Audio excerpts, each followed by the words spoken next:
The treaty itself will be signed by the UK and the EU. Gibraltar and Spain have been central to the negotiations and will play a major role in implementing the agreement. But they are not themselves the treaty's legal signatories. The signing ceremony is expected to take place in Brussels tomorrow.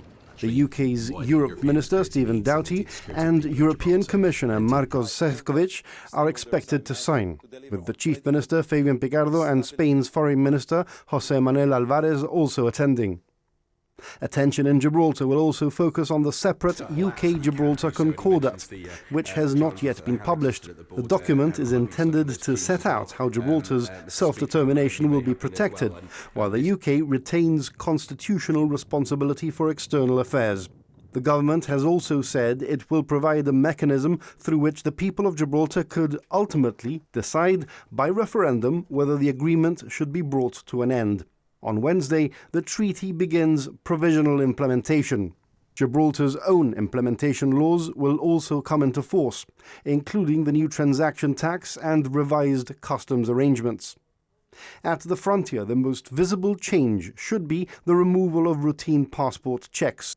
The first arriving flights on Wednesday are likely to provide the earliest practical test of the new arrangements at the airport and the port. Across the border, Spanish Prime Minister Pedro Sánchez is expected in La Línea for an event marking what Madrid has described as the final demolition of the fence. The event was originally due to take place today, but was postponed following the fatal wildfire in Almería. The treaty will begin operating before the UK Parliament has completed its formal scrutiny process in the autumn, but a debate in Commons last week pointed to cross-party support. The government will place the signed agreement before both houses, beginning a period of parliamentary examination before final ratification.